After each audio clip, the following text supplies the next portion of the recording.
Eu confesso que eu fiquei surpreso com a contratação do Pedro Caixinha pelo Santos. A gente vai falar bastante sobre isso, mas acho que, assim, de largada é um sinal interessante que o Santos dá para o mercado, pensando no ano que vem. Um sinal que eu não esperava desse tamanho, assim, até pela concorrência que o Pedro Caixinha vinha sofrendo, ou que o Santos vinha observando por esse nome no mercado. Me chamou a atenção e eu acho, pelo viés do Santos, um nome muito interessante. Bom, rapaziada, então o Marcelo Teixeira hoje convocou os jornalistas para uma coletiva, né? Onde ele anunciou o novo SEO do Santos, né? Que no caso é o Pedro Martins. E também anunciou o novo treinador, né? Que no caso é o Pedro Caixinha, onde seu último trabalho foi no Red Bull Bragantino. Mas enfim, pessoal, vamos tá dando uma olhada aqui, né? No que a imprensa que achou sobre essas duas contratações.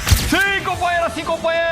Boa noite, aqui estamos. Nosso clube está aberto para você. Você que acompanhava o jogo do Campeonato Italiano, a vitória da Internazionale. Aqui estamos para tratar muito dos negócios do mercado brasileiro. Muita gente olhando, tentando montar sua equipe para 2025, se desfazendo de atletas. Muitos assuntos, entre eles a contratação do Pedro Caixinha, um novo treinador do Santos. Ontem muita gente olhava ele perto do Grêmio. Caixinha, ex-Bragantino, agora é o técnico do Santos. Você participa pela hashtag ESPNFCBR. Os comentários do nosso Gustavo Zupac e também do Mauro Naves, muito bem acompanhado por aqui. Temos muitos assuntos para tratar, hein, meus amigos? Não é porque é dia 23 de dezembro que não tem novidade, não. Tudo bem, Zupac? Tudo bem, Edu? Boa noite, presida, boa noite ao fã de esportes. Eu confesso que eu fiquei surpreso com a contratação do Pedro Caixinha pelo Santos. A gente vai falar bastante sobre isso, mas acho que, assim, de largada é um sinal interessante que o Santos dá para o mercado, pensando no ano que vem. Um sinal que eu não esperava desse tamanho, assim, até pela concorrência que o Pedro Caixinha vinha sofrendo, ou que o Santos vinha observando por esse nome no mercado. Me chamou a atenção e eu acho, pelo viés do Santos, um nome muito interessante. E aí, Maurão, tudo bem? Boa noite. Boa noite, Edu, Zupac, abraço enorme ao fã de esportes que vai nos acompanhar. Pois é, Edu, fizemos um programa ontem à noite naquela, o que é melhor pro Caixinha, o Atlético Mineiro ou o Grêmio? Grêmio ou Atlético Mineiro? E me chama a atenção também uma declaração do presidente do Santos dizendo que, desde o começo do mês aí eu disse para vocês que eu tinha um técnico, eu só não revelei o nome.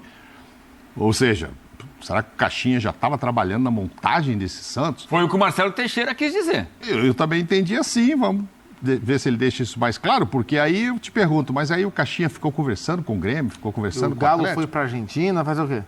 Então, assim, enfim. Mas a verdade é que, se ele fez isso, pelo menos o Santos já sabe quem quer comprar, quem quer vender, quem quer soltar, porque realmente o que acontece, quem não tem técnico, é chegar, e os campeonatos começam agora, né? Daqui, dia 12, 11, não sei o quê, a gente tem os regionais, né, Zupac? Então, os caras precisam montar os times, e todos eles, acho que todos, né, estão fazendo reformulações. Tira um, contrata um e tal. E tem que consultar o técnico, né? Senão o cara chega lá, um perfil completamente diferente. Mas, enfim, boa sorte para ele, boa sorte para o Santos.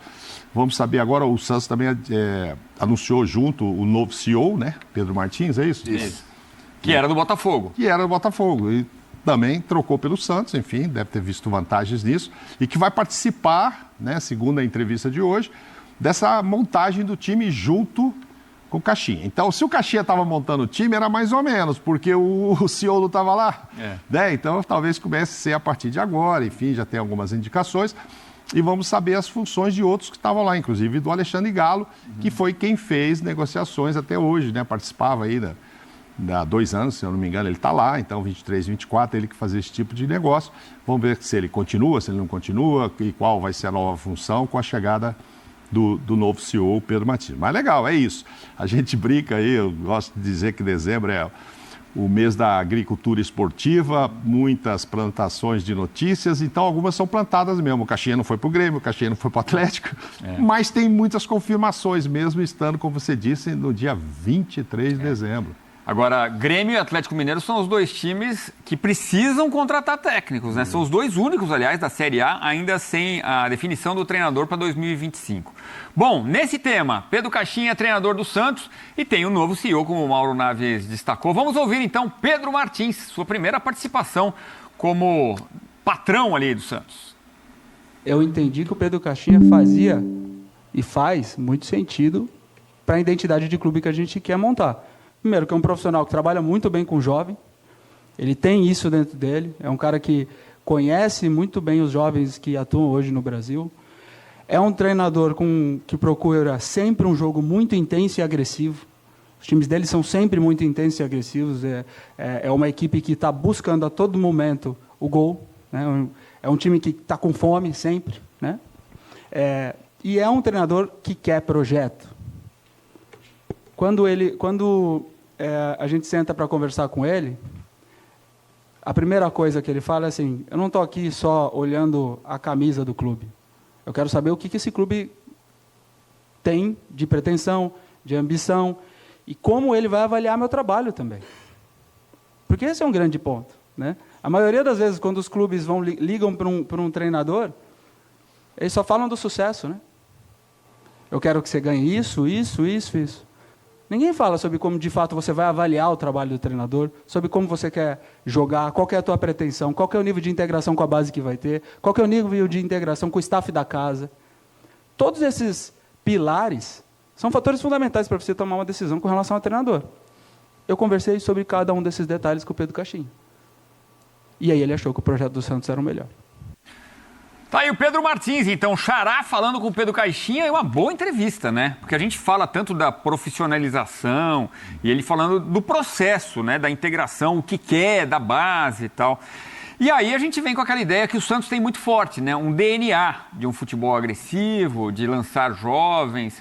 Pode dar match, então, Zupac? Eu acho que pode sim. Assim, o Pedro Caixinha era um dos bons nomes para o mercado, olhando para o que o Santos busca de característica, que é o que o Santos não teve na última temporada com o Fábio Carille, porque o Fábio é de um outro perfil. O Fábio não é um técnico que trabalha tanto os jovens, não é um técnico com o tal do DNA que o Santos tem, de um jogo mais agressivo. É um outro tipo de técnico, não é nem sobre ser melhor ou pior, é outro tipo de técnico. O Pedro Caixinha não por acaso. Qual foi o trabalho no Brasil que projetou o Pedro Caixinha? Red Bull Bragantino. Quais são duas características? E olha que o Santos e o Red Bull Bragantino são clubes tão diferentes, mas tem dois conceitos que se assemelham. O Red Bull Bragantino é, por definição, um clube para jovens jogadores e é um clube de DNA ofensivo. O Santos tem a tradição de ter jovens jogadores, de lançá-los, e a tradição de ter um DNA ofensivo. Então, dentro dessa ideia para usar o melhor trocadilho possível, para colocar os técnicos nas respectivas caixinhas, o Pedro, ele se encaixa naquilo que o Santos, por teoria, busca. Então, acho que, como eu disse, acho que foi um sinal muito bom para o mercado, porque o Atlético Mineiro hoje é um clube com ambições maiores e com poderio financeiro maior que o Santos. O Grêmio tem se mostrado um time com ambições maiores do que o Santos pelo passado recente do Santos. E tendo esses dois times em negociação, o Santos voltando da Série B com todos os seus problemas, conseguir ganhar essa disputa, convencer o treinador com o seu projeto e contratá-lo, é um recado forte que o Santos dá para o futebol brasileiro como um todo, nessa sua volta à primeira divisão. Então, eu acho legal a ideia de contratá-lo e acho importante ter conseguido contratá-lo. O Pedro Martins é um cara com potencial de realizar bons trabalhos. Só me chama a atenção uma coisa. O Santos, ele assume o Santos em 2024 ainda. O Santos é o quarto time do Pedro Martins em 2024. O quarto. O Pedro Martins sai do Cruzeiro em abril. O Pedro Martins fica 1 mês e meio, quase 2 no Vasco, vai embora, depois que o Pedrinho demite o Álvaro Pacheco, foi ele que trouxe, e aí o Pedrinho demitiu, ele foi embora. E ele ficou, acho que 5 meses, 6 meses no Botafogo. São 4 clubes no mesmo ano. Eu acho isso muito, me chama a atenção. E ele saiu de todos, né? Ninguém o demitiu. Ele pediu para sair do Cruzeiro, foi pro Vasco, ele pediu para sair do Vasco, foi pro Botafogo, ele pede para sair do Botafogo e vai pro Santos. Ele é um bom profissional. Mas 4 clubes no mesmo ano, eu nunca tinha visto para um executivo como ele. Ô Mauro, como me chama a atenção, como o Caixinha ganhou essa fama de bom treinador, mesmo saindo do Red Bull Bragantino numa situação difícil, né? A ponto do Bragantino acabar brigando para escapar do rebaixamento. Consegue com o Fernando Seabra. Mas o ano anterior o trabalho tinha sido muito elogiado, né? É isso. Teve chance de ser campeão. Teve chance. Em dado momento do campeonato, reta final, só dependeu dele ser campeão. E aí mas o Bragantino não conseguiu, é isso. E aí fraquejou, e segundo o Caixinha, porque tinha muitos jovens no time. Exato. Quando ele foi fazer jogos decisivos ali para passar Palmeiras, Botafogo caindo e tal, estamos falando de 23, aí faltou uma pegada para o time e, segundo o Caixinha, claramente ele disse nas entrevistas que foi inexperiência da equipe. Mas o que me chama a atenção é exatamente como 2024 não atrapalhou a imagem dele de 2023, Não, porque o né? trabalho era muito bom, enfim... Você pegou lá o Vojvoda, a primeira vez que ele põe o Fortaleza lá em cima e vai Sul-Americano, você vê que o cara é bom. Aí um outro ano pode não dar certo e tal, mas continua dando. E ele andou bem, boa parte do campeonato. O Bragantino também agora, né, que do meio para frente, que começou. A gente viu o Bragantino pelo menos do meio da tabela para cima, não? O segundo turno que foi um negócio impressionante. Que foi impressionante, emendou um monte de... E ele teve alguns maus momentos, e a gente elogiou muito a direção do Bragantino por falar, olha, é um trabalho profissional que vai esperar a recuperação, porque confia no treinador. Sim, e aconteceu. Sim, assim, pelo que ele tinha feito em 23, eu acreditava, inclusive, que o Bragantino ia segurar até o final em 24. Pô, ele fez tanto lá o ano passado, esse ano... Não, aí resolveu trocar, a gente não sabe o que acontece lá, enfim, veio o Seabra, que aí ficou apertado até as rodadas finais, né? Mas acho assim, ele criou um conceito a partir de 23 de um bom técnico. Ele é muito bom nas entrevistas. Eu gosto muito de ouvi-lo nas entrevistas, não é, Zbach? É inteligente. Ele é inteligente, esclarecedor, não fica dando meia volta. Que eu sou formado em estatística, eu gosto muito de número e de quem sabe interpretar os números, né? E ele adora. Você vê ele falando, sabe, percentual disso, percentual daquilo, ele está atento a tudo. Então, no chão, a gente chutou 20, mas só 2 no gol. E como é que vai fazer com isso? Pô, estamos errando.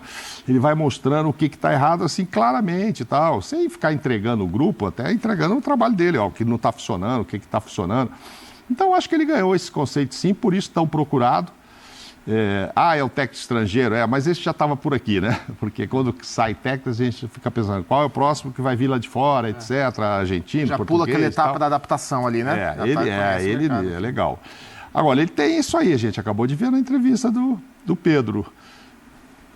Gosta de jovens, aqui a gente tem. Eu não sei se o Santos vai conseguir em 25 revelar jovens, ou conseguiu em 24, como fazia anteriormente, né? Hoje a gente vê muito falar de jovens saindo do Palmeiras, de Flamengo, de outros clubes, mais do que o Santos, que a gente sabe que o Raio já caiu lá no mesmo lugar mais de uma vez, né? O Raio, no caso, também o Rodrigo, né? Que tem esse apelido e é da base do Santos. Mas o Carille era Mas foi cobrado embora há quanto tempo já? Faz tempo, né? O Carille era cobrado por não colocar tantos jovens. Meninos, o maior deles, em termos de discussão, era o Miguelito, né? Que na seleção da Bolívia joga, no Santos não jogava. Teve até aquela entrevista do Juliano, polêmica, falando sobre a intensidade do Miguelito e tal.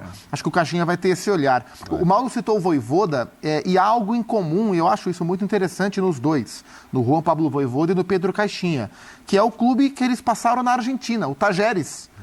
Os dois trabalharam no Tajeres. Isso mostra muito o olhar do Tajeres para esse tipo de técnico. O Caixinha era o técnico do Tajeres quando o Rodrigo Garro estreou por lá. Trabalharam juntos, o Caixinha comandou o Rodrigo Garro no Tajeres. E aí o Bragantino observou esse trabalho, o trouxe da Argentina. Então não é um europeu que veio da Europa, é um europeu que estava na Argentina. O Bragantino foi lá, o contratou do Tajeres. E nem veio direto de Portugal, né? O Caixinha já passou pelo México, pelo Catar, pela Argentina, pela Arábia Saudita. O que você é começa a olhar algo o currículo positivo para ele, né? Sim, você começa a um cara ver com muita experiência. Diferentes culturas de jogo, né? Exatamente, não é assim, ele veio de Portugal, como é que é esse aí, saiu dali, veio e deu certo o Bragantino? Não, ele já tem uma rodagem, né? Ele é um cara experiente. Eu gosto muito dele, eu acho que o Corinthians chegou a cogitá-lo, é que no momento ele estava bem no Bragantino, né? Teve um momento do Corinthians ali, será que vem o Caixinha e tal? Ele está bem cotado no mercado, por isso eu acho que ele teve muitas ofertas. Vamos tentar entender depois só essa história, né? Como é que o Pedro, que hoje foi contratado, que até ontem estava no Botafogo, já conversou tudo isso com o Caixinha sobre DNA, sobre não sei o quê, entendeu? E o que o presidente falou também, o presidente deu a entender de que sempre foi o Pedro Caixinha. Não é verdade. Assim, o Santos tentou o Pedro Caixinha no primeiro momento, não conseguiu fechar ali. O Santos procurou o Luiz Castro, né? O Santos procurou o Gustavo Quinteiros, técnico do Vélez. Então não é que sempre foi o Pedro Caixinha e todo o resto é invenção da mídia. Porque o Grêmio, as notícias que chegam de Porto Alegre, o Grêmio estava com conversa avançada com o Pedro Caixinha. Faltou pouco. Nessa segunda-feira que foi batido o martelo, o Grêmio saiu da negociação. O Santos conseguiu voltar a negociar com o Pedro Caixinha e conseguiu convencê-lo do projeto e fazer uma ótima contratação, só para deixar as coisas bem claras. Bom, quer dizer que o Tajeres era o antigo time. O Tajeres forma treinadores porque deixa o cara com o garfo e faca na mão. Achei que você ia falar que é bom para guardar o Tajeres dentro da caixinha. E deixa eu marcar aqui, 1-1 em trocadilhos. Vai ser o ano inteiro. Tava sendo humilhado aqui. O que o Edu vai pensar de como o Peixe, Caixinha... O Edu vai falar, pode esperar que vai ter temporada inteira pra isso. E você come peixe com qual Tajeres? Afinal, futebol é o quê? É uma caixinha de surpresa. Seja Meu lá Deus. o que for uma Agora caixinha. começou. Meu Deus, o Segura o PAC homem. vai ser difícil hoje. PAC. Não, muito bom, Edu.